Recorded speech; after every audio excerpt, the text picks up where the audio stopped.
Hi everybody. I've been asked to look at Psalm 104, and like many of the Psalms, it's a great psalm.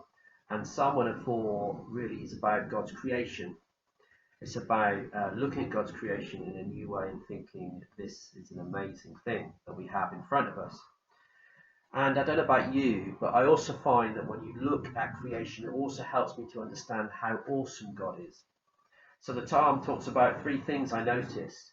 First of all, it talks about the waters. It talks about the sea, the depths of the sea, how awesome the sea is. And I don't know if you've had that experience of being out on a ship or a ferry in the middle of the ocean and just looking around you at this amazing expanse of water and thinking that is something that is beyond my understanding.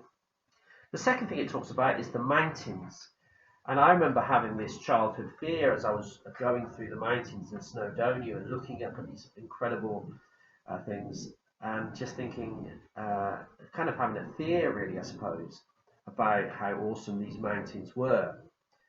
And thirdly, it talks about light in the psalm and how God wraps light around him. Now, I don't know if you've had that experience of just thinking about the sun when it's a bright day and you're looking out on the sun and you think about how the whole of this world is dependent on the sun. And that's the similar with lots of things to do with science, really. Some people would say that when you look at science, it helps them think that there isn't a God. Whereas for me, it's the opposite.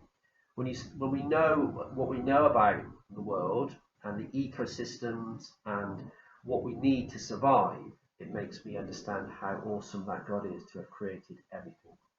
And yet, when we know about the awesomeness of God, it also, in some ways, a bit of a paradox for me when I think about God as a father.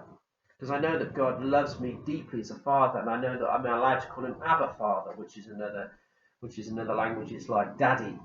So I've got an informal relationship with him, and yet I've also got to see him as awesome. And I find those two things difficult sometimes. But I suppose in many ways this psalm helps in that respect. It helps us to think that whilst we have an awesome God, he's a God who creates things for us.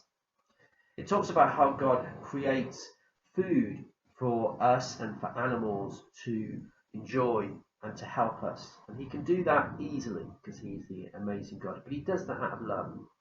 So in many ways, this psalm helps to bring those two things together. An awesome God who's also a deeply loving God because he uses his awesomeness for our benefit.